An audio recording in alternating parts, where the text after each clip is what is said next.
Presentamos Vertiente de Opinión, un programa producido por el periodista Mario Emilio Pérez. Saludos amigos de Vertiente de Opinión. Nos da inmensa satisfacción tener con nosotros a un destacado historiador dominicano, presidente incluso de la Academia Dominicana de la Historia. El licenciado Juan Daniel Balcácer es un hombre que él aspira a que el día sea de 25 horas para elaborar esa que le añadan. Tiene varias ocupaciones y además es un hombre que en cada una de ellas trabaja con eficiencia. Así es que con él vamos a dialogar a todo lo largo de este programa.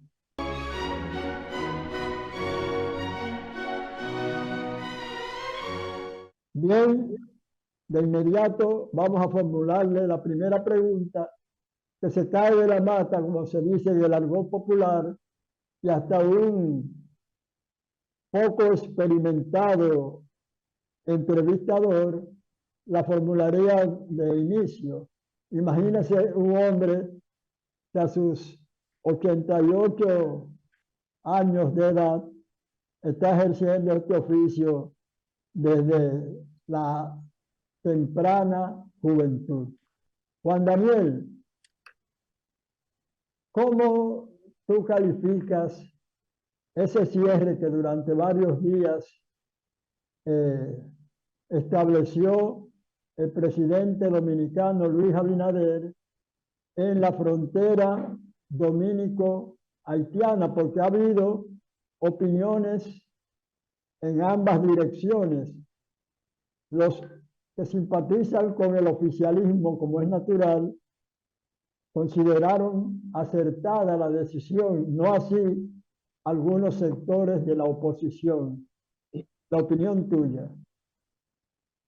Mi opinión es que en función de lo que el propio presidente de la República ha venido declarando, y tanto en el país como en diferentes foros internacionales, pues la situación difícil que vive el pueblo haitiano de inseguridad ciudadana, de criminalidad rampante, de que no hay garantías para los ciudadanos y que en la medida en que esa situación se acentúa, se agudiza, pues en cierta manera genera una presión hacia el éxodo de personas que no tienen quien las proteja y probablemente eh, había necesidad de tomar esa medida de control del cierre de la frontera en función de que las autoridades, los responsables de la seguridad nacional, entendían que también podía presentarse una brecha por los diferentes puntos de acceso al país en la frontera para que miembros de bandas criminales pudieran ingresar al país. Eso por un lado. Por otro lado, sabemos la crisis que se ha generado a partir de la construcción de un canal de desvío de las aguas del río Masacre en territorio haitiano. Y bueno, ya eso es harina de otro costal, pero que forma parte del mismo problema que también motivó que el presidente cerrara la frontera por un periodo indefinido, aunque ya hemos escuchado y leído en la prensa que hay una voluntad oficial para ir paulatinamente abriendo la frontera al mercado binacional, no así a las concesiones de visas, etcétera, que va a haber mayores controles en ese sentido.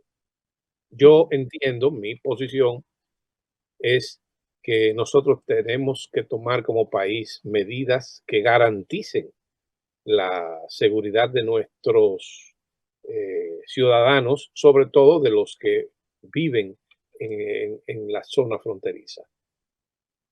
La República Dominicana, cada vez que tiene alguna crisis con la vecina nación haitiana, los organismos internacionales, OEA, la ONU y sectores políticos de las potencias generalmente se van a favor del vecino país nuestro.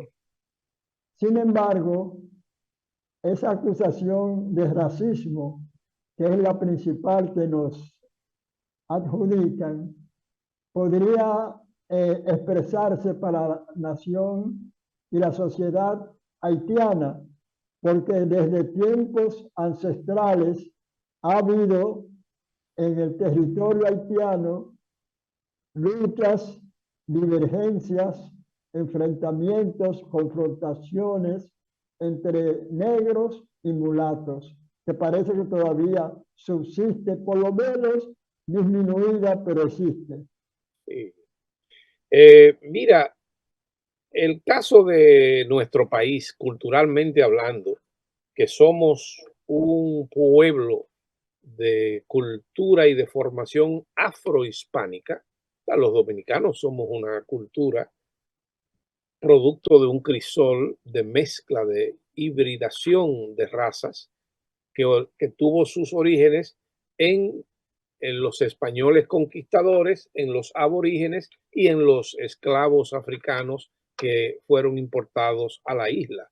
De ahí, de esa mezcla, surgió el criollo que era el nacido en la isla, producto del cruce entre español con aborigen o aborigen con negros o negros con blancos. De esa mezcla salió el criollo, que luego fue el que se convirtió en el dominicano. Es decir, el producto de esa mezcla que nació, se crió y se desarrolló en la isla. De manera que no era enteramente español, ni enteramente africano, ni enteramente indígena, sino auténticamente del territorio. De forma tal que nosotros somos un pueblo que nunca hemos anidado sentimientos de discriminación ni de racismo por cuestiones de color. No ocurrió así. Claro, eso no quiere decir que no haya entre los dominicanos personas con vocación exclusivista racialmente hablando, pero la generalidad del pueblo no es racista y no se nos enseña a nosotros en las escuelas ni en el seno de la familia a discriminar a nadie por su color. El caso de Haití es totalmente diferente, porque como en la parte francesa, cuando era posesión de Francia, se estableció un despiadado y oprobioso sistema de esclavitud, sobre todo con negros africanos que eran capturados o comprados en África y traídos al Nuevo Mundo para trabajar en las plantaciones de azúcar, de café, de algodón, de cacao, de añil, de índigo. Todos esos esclavos, pues evidentemente con el devenir del tiempo, fueron desarrollando un sentimiento de repulsa, de rechazo hacia el blanco opresor. Pero ¿qué sucede? Que en la sociedad del Santo Domingo francés, antes de que se llamara Haití, también surgió un ser producto de la mezcla entre ambos franceses, franceses blancos y negros africanos. Esos fueron los mulatos. Entonces, el mulato era una suerte de casta intermedia entre el blanco y el negro. Pero cuando ese problema se fue desarrollando y eclosionó lo que se llama revolución haitiana, la revolución antiesclavista de los trabajadores de las plantaciones en 1791 hasta 1804, el conflicto no fue exclusivamente entre negros y blancos, sino entre negros, blancos y mulatos, porque entonces los mulatos reclamaban derechos iguales a los blancos y despreciaban a los negros. Entonces, los negros eran despreciados por los blancos, eran rechazados por los mulatos. Y cuando ellos se rebelaron contra los blancos y contra todo aquel que defendía a los blancos. Y por eso la República Haitiana nació como consecuencia de una revuelta, de una sublevación justa en contra de la esclavitud, pero también se constituyó como Estado sobre la base de choques irreconciliables casi entre negros y mulatos, después que ellos expulsaron a los blancos. De manera tal que toda la historia haitiana, después de 1804, prácticamente hasta el presente, ha estado sustentada entre los choques entre negros y mulatos. Y esa es la realidad que ha caracterizado al pueblo haitiano a lo largo de toda su lucha por la defensa de sus derechos. Si uno lee, aun sea de manera sucinta, breve, una historia del pueblo haitiano, se da cuenta de que dos de sus grandes líderes, Jean-Jacques Dessalines y Toussaint Louverture, mientras Toussaint era un hombre noble, un gran estratega militar, Dessalines era sanguinario e incluso cuando bajo su égida se establece la República Haitiana, se proclamó emperador y murió asesinado.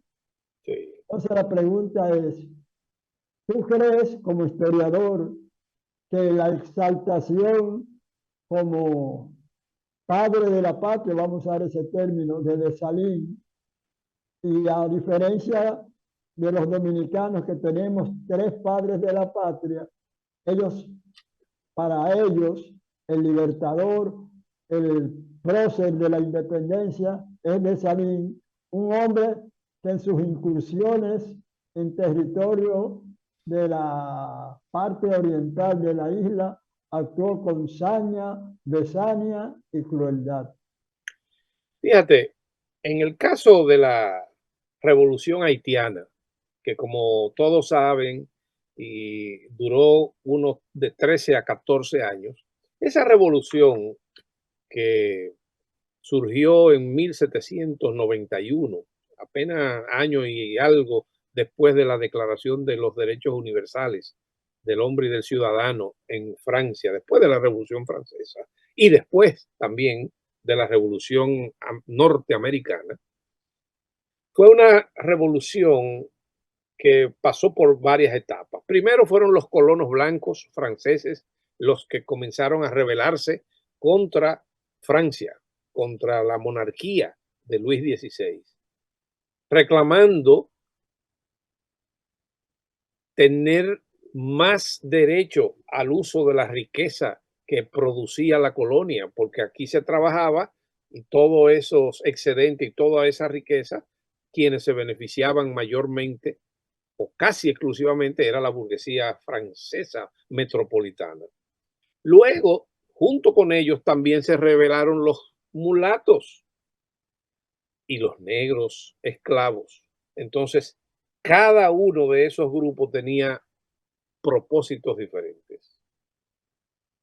Cuando los blancos ya no tienen el control de la lucha, ni mucho menos los mulatos, son los negros, liderados por Toussaint Louverture, por Jean-François, por sus lugartenientes que eran Dessalines y también Cristóbal y otros más que se van desarrollando, porque en la medida en que se va desarrollando la lucha, también los mulatos se enfrentan de una manera feroz frente a las tropas de Toussaint hacia 1798.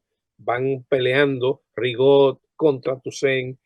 Y finalmente, en Francia se da una situación.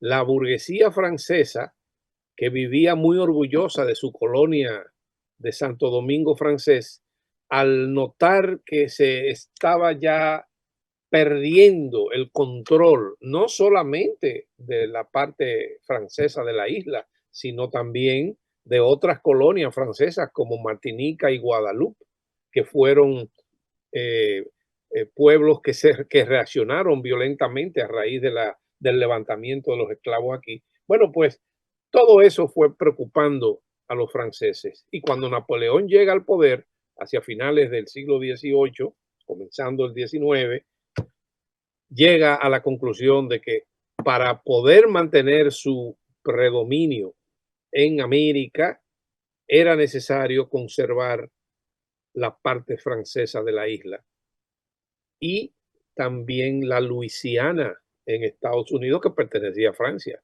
Entonces, ¿qué pasa? Cuando en medio de esa lucha, Toussaint ya cuando eh, Napoleón se percata de que este hombre es muy peligroso y aunque él aparentaba ser leal a Francia, en el fondo Toussaint lo que buscaba era la abolición de la esclavitud y la declaración de independencia, porque una cosa llevaba a la otra. Ahora bien, ¿qué sucede? Toussaint es prácticamente engañado por las fuerzas que envió Napoleón con su cuñado Leclerc, es hecho preso y es enviado a Francia. Entonces, a la ausencia, al vacío que deja el liderazgo de Toussaint, entra en acción Dessalines, Cristóbal y otros.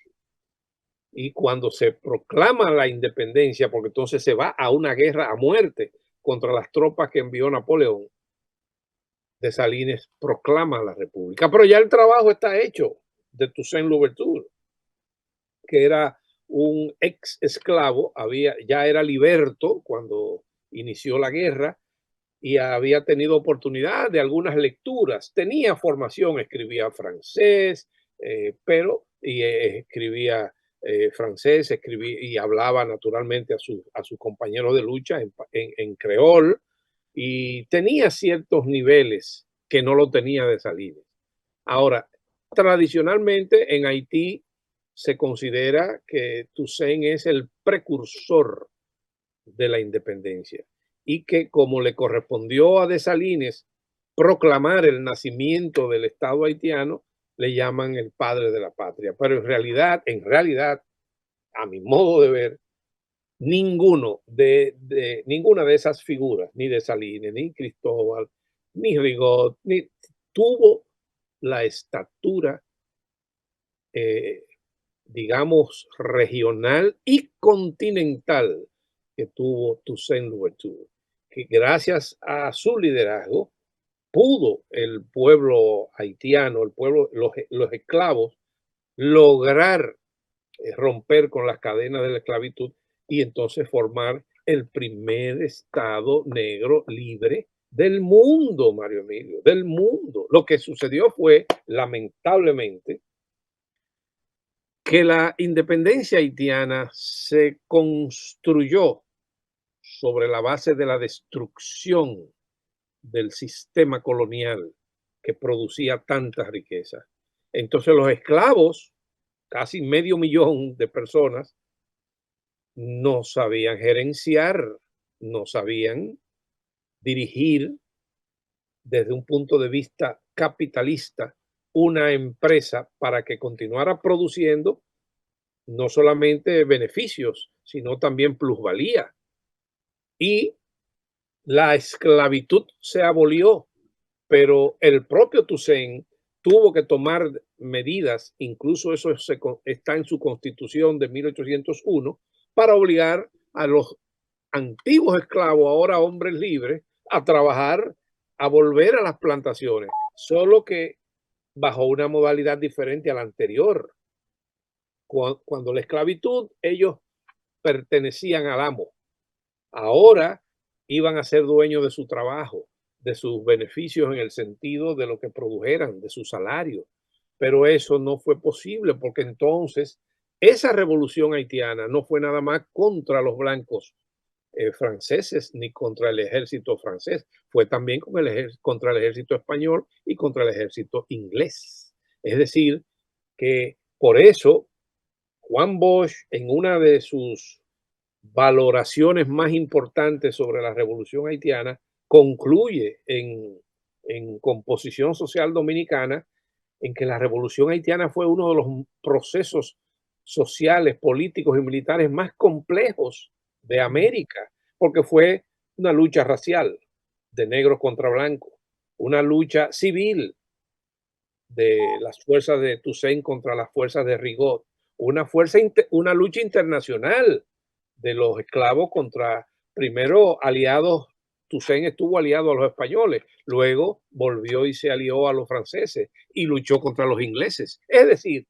fue una lucha muy compleja y lamentablemente dio como resultado el nacimiento de un Estado que lamentablemente nació débil y lo que hizo fue evolucionar dentro de esa débil estructura en la que se instituyó. Juan Daniel, aquí ciudadanos comunes, políticos, historiadores, han considerado que no debió hacerse figurar una trilogía como Padres de la Patria. Y tú eres duartista, pero nunca has cuestionado esa trilogía. Sin embargo, también hay ciudadanos comunes, políticos e historiadores que quieren añadir a esa trilogía al prócer restaurador Gregorio Luperón. Tu opinión. Sí, es un tema recurrente en en los debates sobre la historia nacional. Yo te diría que primero hay que estar conscientes, perdón, de que la trilogía o la tríada, como la llamaba Juan Isidro Jiménez Grullón, fue el resultado de acuerdos políticos. Es decir, grupos alrededor de la figura del dictador Lilis a finales del siglo XIX, pues tenían sus próceres que admiraban con especial fervor. No quiere ello decir que no merezcan ellos estar en el nivel en que se encuentran como padres de la patria, sino que se trató hacia finales del siglo XIX de una disposición prácticamente política. Es decir, que no cabe duda que Duarte fue el líder y el apóstol del grupo de los nacionalistas trinitarios que lucharon contra los dominadores extranjeros y lograron, merced a la unión táctica con sectores conservadores, lograron proclamar la república.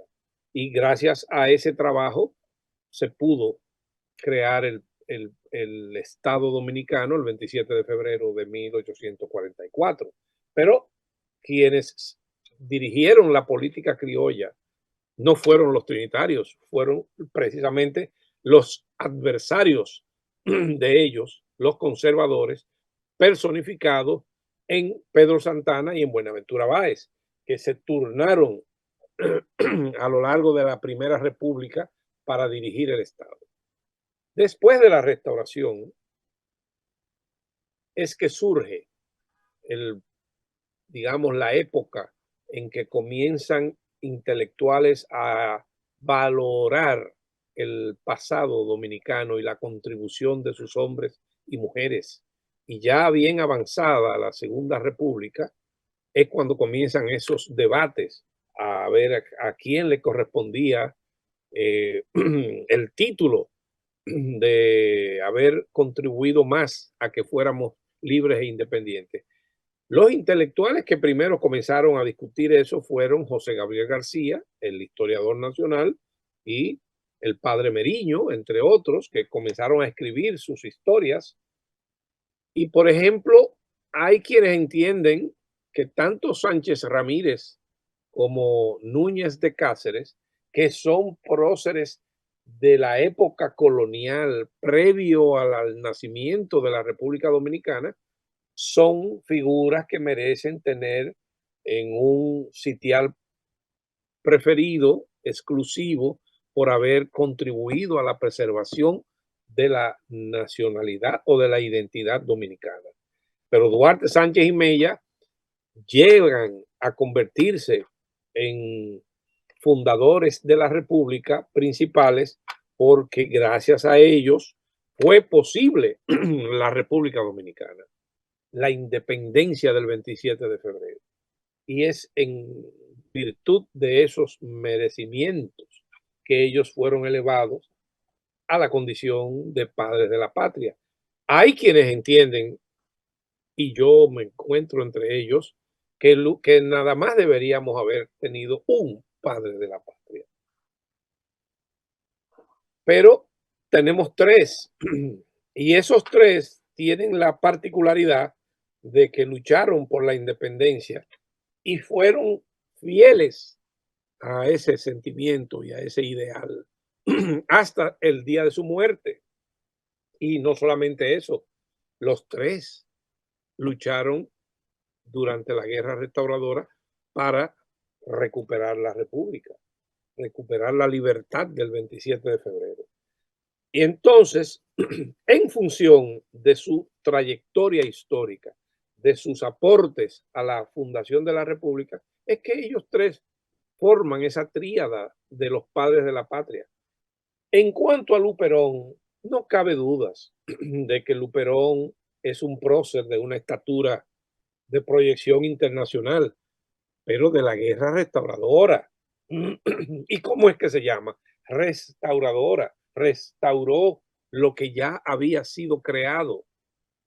Por tanto, puede ser muy bien considerado, y lo es, un prócer militar de la restauración y luego un prócer político y del antillanismo a lo largo de su lucha al frente del Partido Azul. Pero la República no, porque él no es de los fundadores de la República. Y ellos tres tienen esa distinción porque fundaron la República. Esa es la única diferencia. Entonces, aquí en nuestro país, pues cada cual tiene su prócer preferido.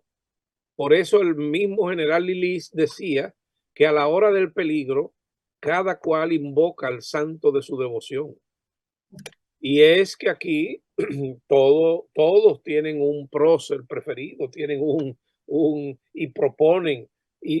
Pero ¿por qué? Si tenemos ya fundadores de la República, de la Restauración son otros, y de los que lucharon contra la ocupación militar norteamericana son otros. Y no vayamos más lejos, siempre lo hemos hablado en otras ocasiones. Durante la dictadura de Trujillo hubo alabarderos que se inventaron que él era el cuarto padre de la patria.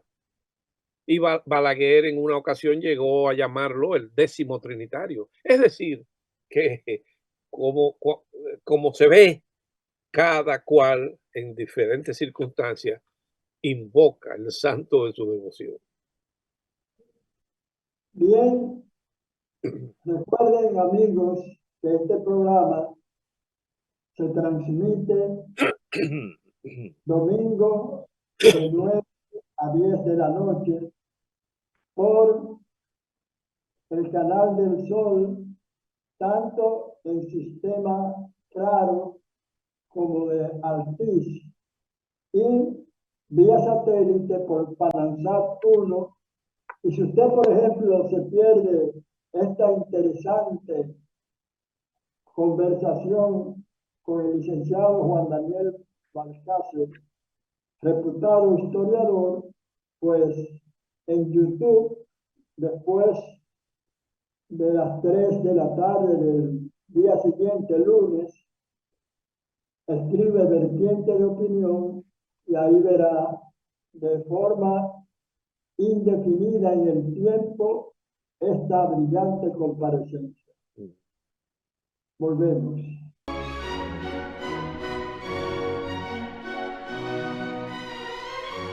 Continuamos dialogando con este brillante historiador y comunicador que es Juan Daniel Balcázar. Juan Daniel, uno de los personajes más controversiales de la historia dominicana es Pedro Santana, cuya espada fue importante en los primeros tiempos de la Independencia.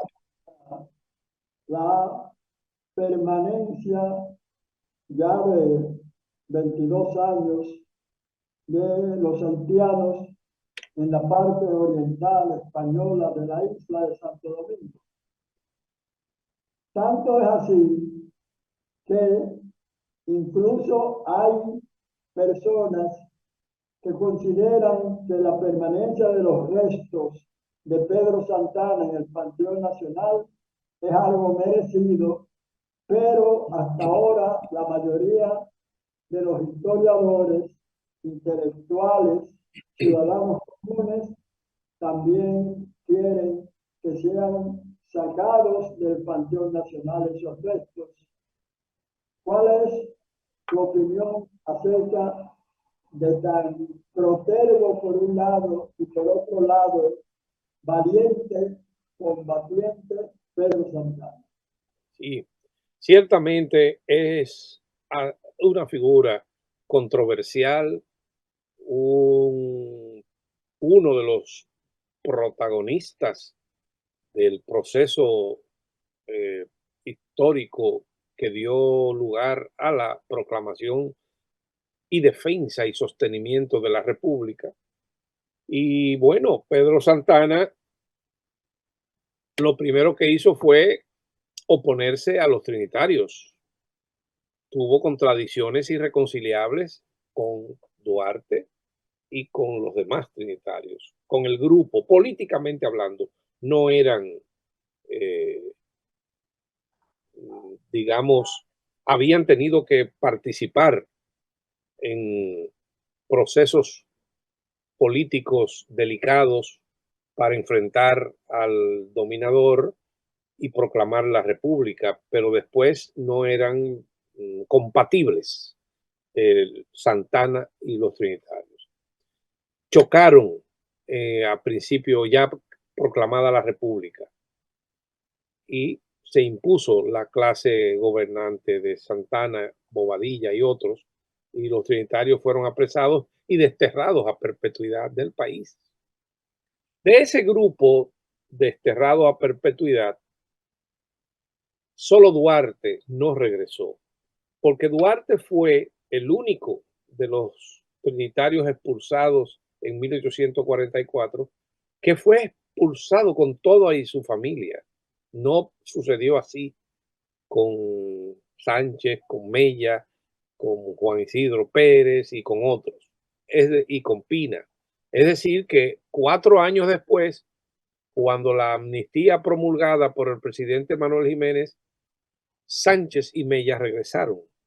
Y no solamente regresaron, se incorporaron a la política criolla, fueron partidarios, defendieron la república, ambos, tanto en la batalla de las Carreras como en otras frente a las incursiones militares haitianas, pero ambos tuvieron que colaborar con Santana y con Báez en su debido momento. No quiere ello decir que dieron la espalda a sus convicciones independentistas y nacionalistas. Había que sostener la república, había que desarrollar las instituciones y eso hicieron. Por ejemplo, Sánchez nunca hasta 1858 no consideró a Santana responsable de la muerte de su tía y de su tía María Trinidad Sánchez. Eso fue producto de otro tipo de conciliábulo político que se dio en esos momentos. Por eso Sánchez colaboró con Santana en 1849 y en 1853 Sánchez públicamente llamó a Santana el libertador de la patria en un artículo que escribió. Eso no tiene nada de malo porque es que en ese entonces la independencia ya proclamada en 1844 solo pudo sostenerse en función de la defensa del pueblo dominicano armado frente a las invasiones haitianas. Y por eso el Congreso le concedió a Santana, Congreso impulsado por Báez, el título de padre de la patria, de padre, no, perdón, de libertador de la patria.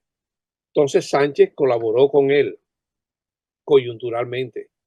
En 1854, Ramón Matías Mella colaboró con el gobierno de Santana y fue nada más y nada menos que ministro plenipotenciario de República Dominicana ante el Reino de España para reclamar el reconocimiento de la independencia o, o un protectorado. Realmente Mella fue para que reconocieran la independencia. Luego se pelearon con Santana los dos y Sánchez se acercó a Báez. Y cuando se produce la anexión a España, Mella se opone a la anexión y Sánchez está en el exilio porque ya estaba en contra de Santana. Pero vuelven y se incorporan a la guerra restauradora. Entonces Santana es el hombre que junto con otros próceres sostiene la república de las invasiones haitianas y por eso son sus merecimientos. Ahora bien, ¿cómo llega al Panteón? Bueno, eso fue una disposición constitucional del entonces presidente Joaquín Balaguer, que obedeció a motivos diferentes, pero en el fondo, se podría decir que quienes descansan en el Panteón Nacional han llegado ahí por merecimientos de alguna índole. Y yo les digo a las personas que tratan el tema que es más fácil ingresar al Panteón que salir. Ahora, si los argumentos para que los restos de Santana sean exhumados del Panteón son la anexión a España, que él dio la espalda, bueno, no se puede acusar de traidor al juramento trinitario porque él nunca fue trinitario. Fue fiel a sus principios y su clase social, tanto él como Báez, Bobadilla, esa gente nunca creyó que el pueblo dominicano se podía sostener por sus propios recursos y siempre buscaron la protección de una potencia extranjera, fuera España, fuera Francia, fuera Inglaterra o finalmente fuera Estados Unidos. Pero en el Panteón de la Patria hay mucha gente que apoyó la anexión también. Es decir, que ¿a qué vamos? Vamos ahora también eh, a desmontar los altares. El Panteón de la Patria merece, ahí yo soy partidario de que debería existir un monumento a los héroes militares de la República. Y ahí encaja Santana. Pero junto con los próceres civiles, héroes, heroínas civiles, no debería estar, pero están. Entonces, ya eso es una decisión que compete al presidente de la República, que es el único facultado por ley para autorizar ingresos al Panteón y todavía no se ha dado el caso de que se autorice una exhumación de determinados restos. ¿Qué te parece ahora yéndonos a la política internacional? La guerra entre Rusia y Ucrania, que ha repercutido en la economía mundial incluso. Y ahora la lucha entre Hamas de Palestina con Israel, que en pocos días ha significado decenas de muertos y Sí. de prisioneros de ambas partes. ¿Tú crees que esta guerra, que podría involucrar también a otros sectores pro Hamas, como por ejemplo algunos sectores del Líbano, de Irán, no podría eso significar el uso de armas nucleares entre las potencias favorables a uno u otro bando y por ende la extinción, el holocausto de la humanidad? Mira, son situaciones muy especiales que sin duda alguna han generado ya un conflicto bélico, no entre dos países, porque jamás no es un estado.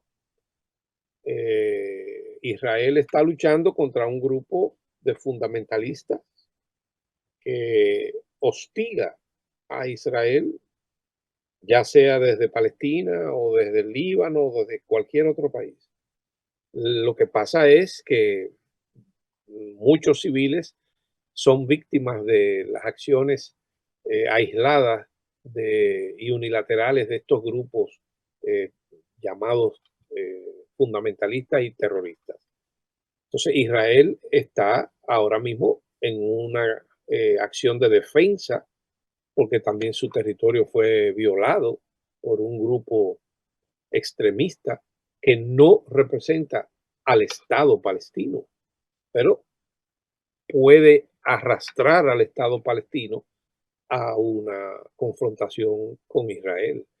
En la medida en que ese conflicto pueda involucrar a otros eh, actores, a otros agentes del mundo árabe, podría entonces ampliar la guerra. Pero como yo lo veo y el hecho de que ya se están haciendo gestiones diplomáticas para buscar un avenimiento entre ambas partes, bueno, y que no sé con quién es que están conversando los norteamericanos o la ONU, porque si jamás no es un Estado, no pueden estar hablando con jamás. Es decir, es una situación compleja, pero ahí entra ya la cuestión del Estado palestino y ojalá que ese conflicto tenga una solución rápida para evitar pérdidas de más vidas inocentes. Bien, te agradecemos a un hombre súper ocupado como es el licenciado Juan Daniel Barcaza. Yo espero que esas múltiples ocupaciones crematísticamente